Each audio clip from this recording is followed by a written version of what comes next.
E depois, né, o surto veio em setembro de 2019.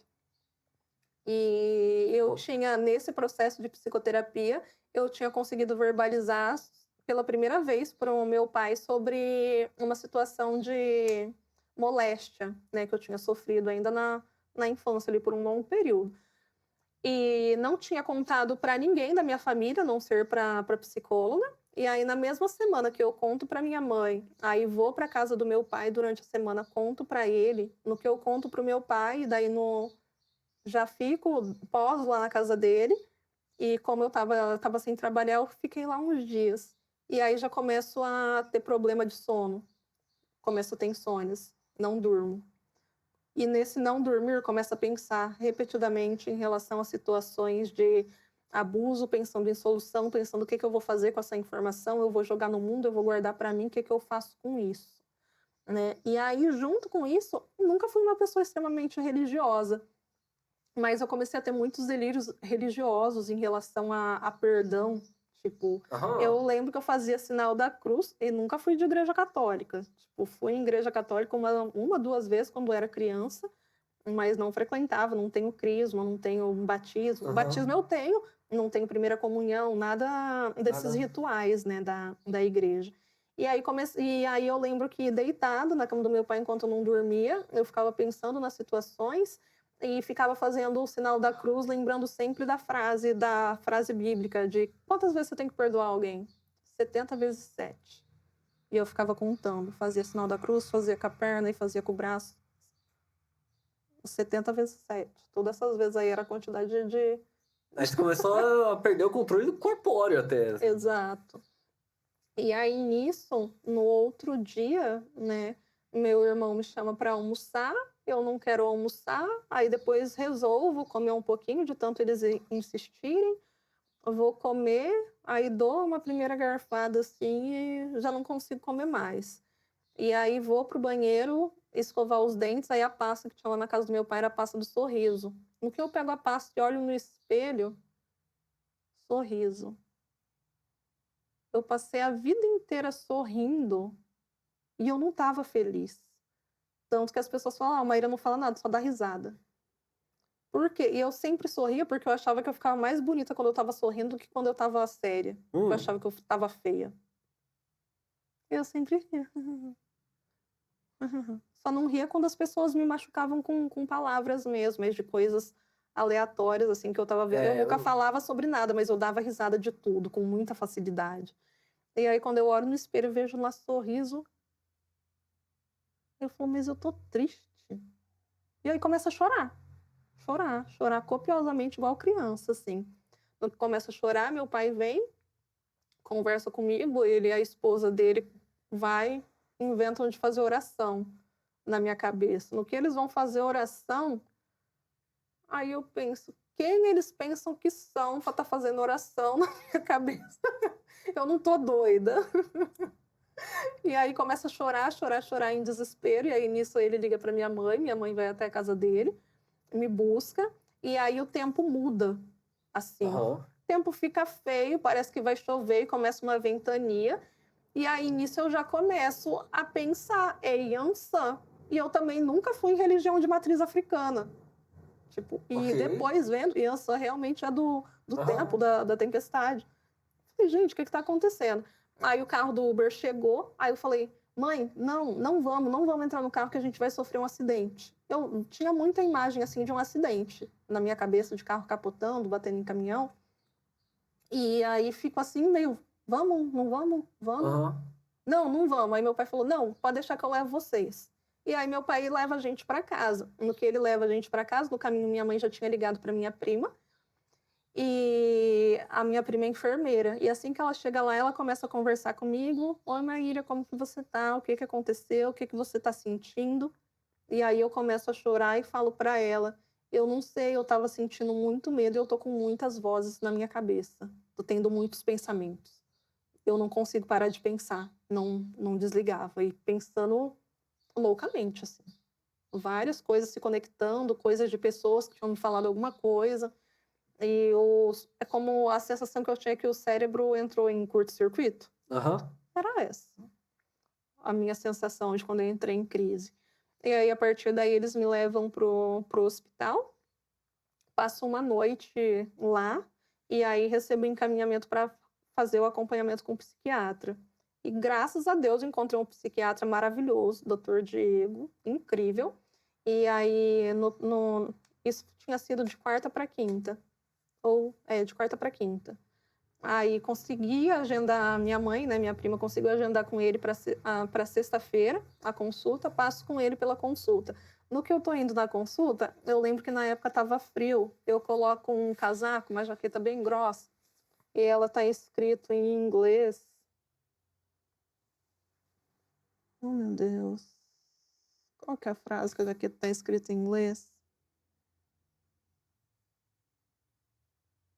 Não vou lembrar agora qual que é a frase que tá escrita em inglês. Mas é alguma coisa que faz outra... Justice. Justiça. Tá escrito... E aí eu vou pro consultório psiquiátrico com essa palavra ali, né, na hora que eu coloquei o casaco, e vou pensando sobre isso no carro. Justice, justice, justice. Aí chego lá, eu lembro que tinha uma criança, e aí eu lembro que tava ainda com a cabeça pensando muita coisa. Aí eu lembro que o meu apelido em casa é Ira. Aí eu... Justiça por Ira. Aí quando eu entro no psiquiatra, aí eu lembro que uns dias antes eu tinha assistido o filme Extraordinário. Você já assistiu? Não. Uma das primeiras cenas do filme é quando o menininho, eu esqueci o nome dele, ele vai lá no consultório e ele fala que uma bela forma de reconhecer as pessoas é pelos sapatos que elas calçam. E aí eu lembro que é e ele tá falando do pai dele, que tá vestido de terno, todo alinhadinho e sapato social. E aí, quando eu entro no consultório, eu olho para os pés do médico. Aí ele tá com sapatênis. Aí eu falo, acho que dá para confiar nele, porque os sapatênis dele Nossa, é mas normal. quer ver esse ponto, assim, do... E aí, no que eu entrei no consultório, ele perguntou, e aí, o que você tá sentindo? O que aconteceu? Aí eu falei, tô sentindo paz. Aí ele perguntou... Ele ficou com essa cara aí, minha prima também. Aí ele pergunta o que aconteceu, e eu só falo, tô sentindo paz. E não falo mais nada. Abaixo a cabeça e fico assim. Aí a minha prima começa a falar para ele o que aconteceu. E eu ouvindo, atento o que ela estava falando, e na minha cabeça é como se ela estivesse em minha defesa, sabe? Falando tudo que tinha acontecido de fato comigo. E aí ela explicando, aconteceu isso, e isso, e aquilo. Aí ele fala, isso que você está tendo agora é um episódio de mutismo seletivo. Porque eu não falei mais nada. Depois eu me calei no consultório e não falei. Só falei que estava me sentindo em paz depois do surto. E aí não falo mais nada. Mutismo E aí ele seletivo. fala que a minha crise ela foi desencadeada por múltiplos gatilhos, né? Porque daí eu tive a questão de saída do emprego, tive a questão de luto ainda que eu estava trabalhando em terapia, tinha a situação de abuso que veio à tona pela primeira vez. Então, foi uma série de coisas que aconteceram que culminaram, né? Botaram lá no liquidificador e Exato. só saiu. E aí, a partir daí, começo a fazer o tratamento, né? Medicamentoso também, continuo com a psicoterapia.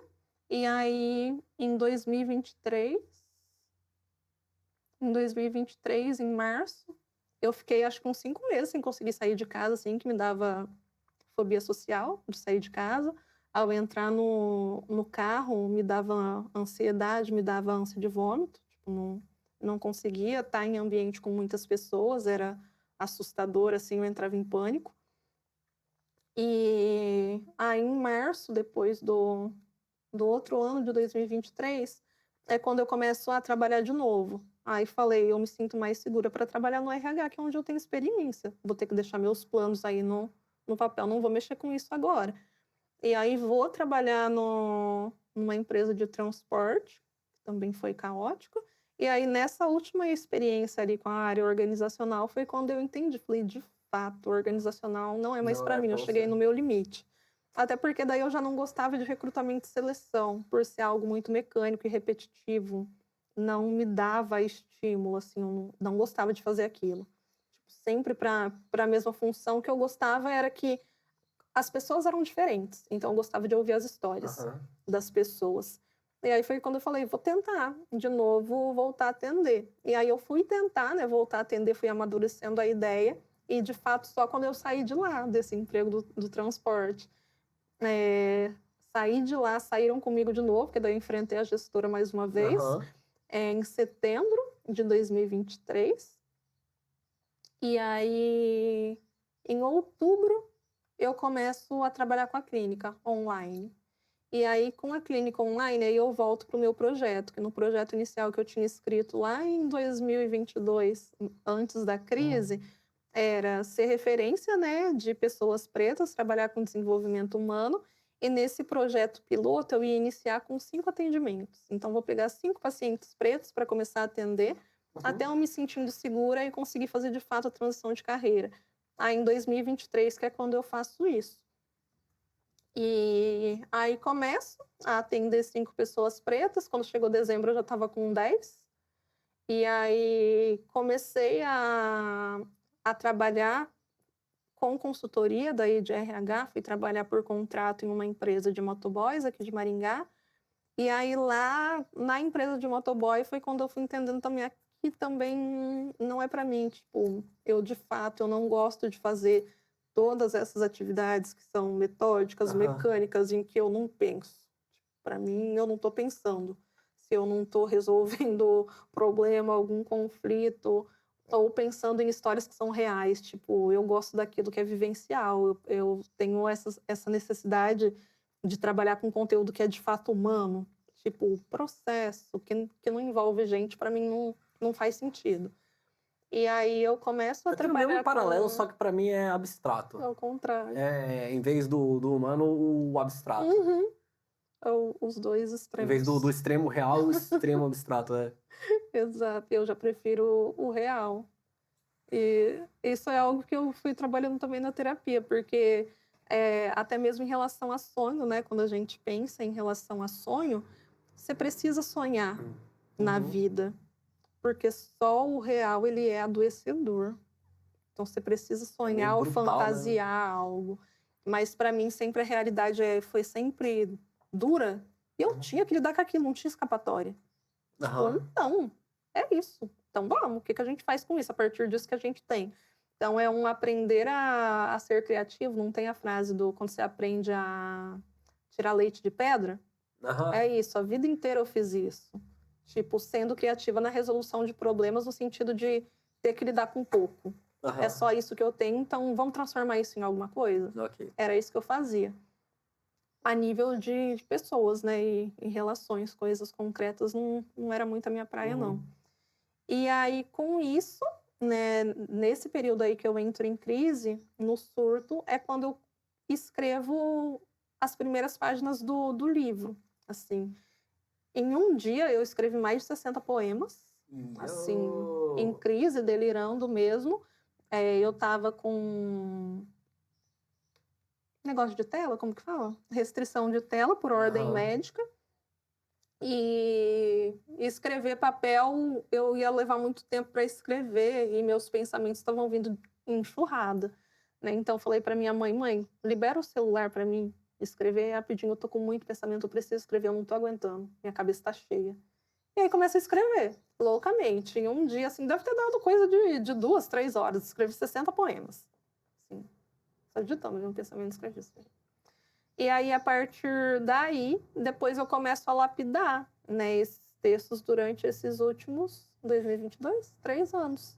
Nesses últimos 3 anos. Você ficou lapidando anos. eles e coletando. Eu comecei a lapidá-los, de fato, em 2024.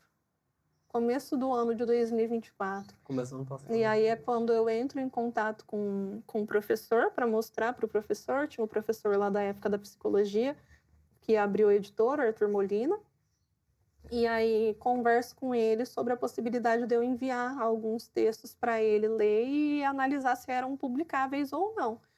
E aí conversando com ele, aí ele me tira dúvidas, ele me questiona qual que é o seu objetivo em relação à publicação, né? Aí ele falou, você sabe que publicando o livro você vai ficar exposta, né? E pelo que eu li, em algumas coisas tem coisas muito difíceis, muito dolorosas. E você quer mesmo fazer isso? E aí é quando eu falo, não, eu quero. se tiver possibilidade de virar um livro, é o que eu quero fazer agora.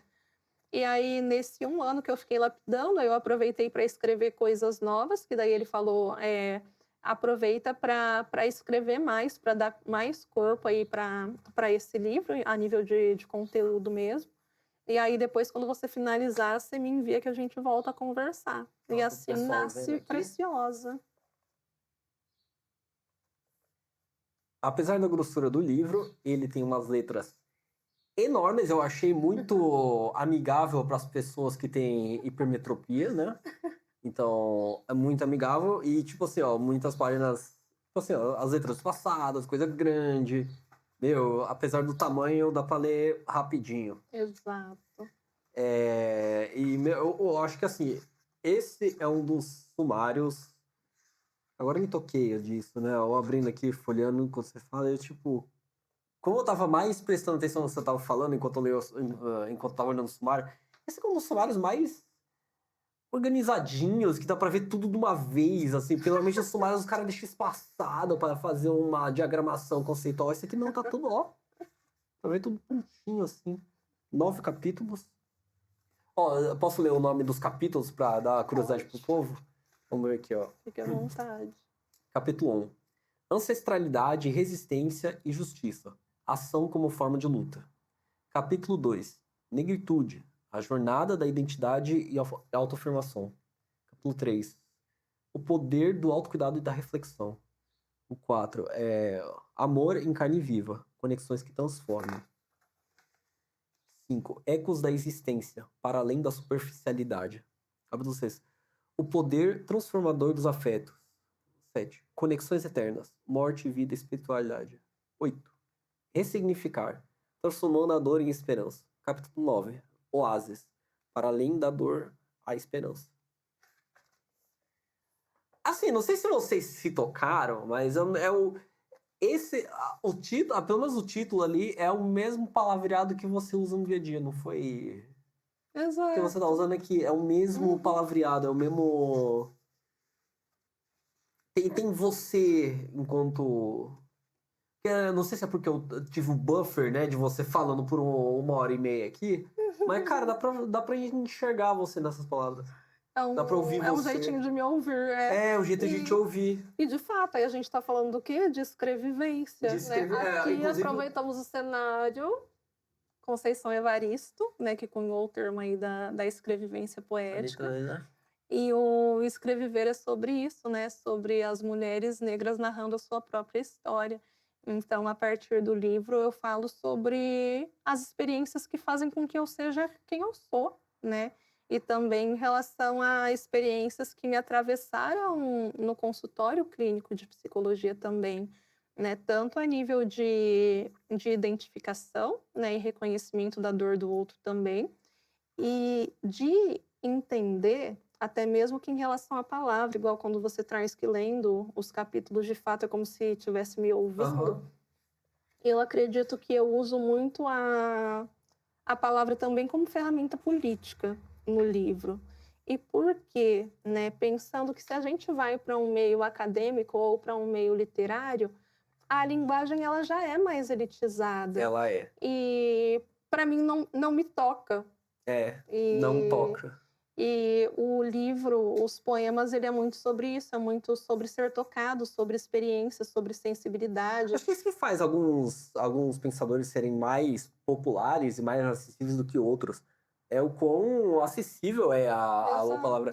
Então, por exemplo, se você for falar, em média, pessoas que leem algum livro de filosofia vão ler os do Ryan Holiday de Estoicismo, que é um palavreado super de boa, ou o Albert Camus também, que ele escreveu super de boa, não escreveu nada, uma elaboração assim. Ninguém vai ler uns negócios mais Sim. pesadão, tipo Kant. E aí, acho que até o que eu falei para você, né, que eu falo muito sobre obviedades, né? No sentido de que não tem nada de novo, mas ainda assim é um jeito de falar inédito, porque as pessoas não prestam atenção no que é óbvio. Isso, eu e a Sol, a gente tava falando antes, quando a gente tava tomando um café aqui de manhã, Lê uma coisa aqui, lê uma coisa lá, tal. A gente mencionou também estoicismo de manhã. Meu, mas tudo isso ali já dá pra aprender vivendo. Então é um óbvio, só que ele tá elaborado de outra forma. Então é a mesma coisa que você traz aqui, eu acho que é sobre isso também. Você dá uma nova cara, ou às vezes verbalizar de verdade. Porque, por exemplo, uma coisa que eu tenho muito problema é de verbalizar muito algumas questões internas minhas. Aí eu tenho que pegar muitas vezes a referência de como o outro verbaliza isso pra eu conseguir, nossa, é verdade, é isso aqui, meu, desse jeito. Pra mim fica só a nível de uma ressonância de sentimento, não fica como verbal, assim. Eu acho que para escrever, a minha própria referência é o sentimento.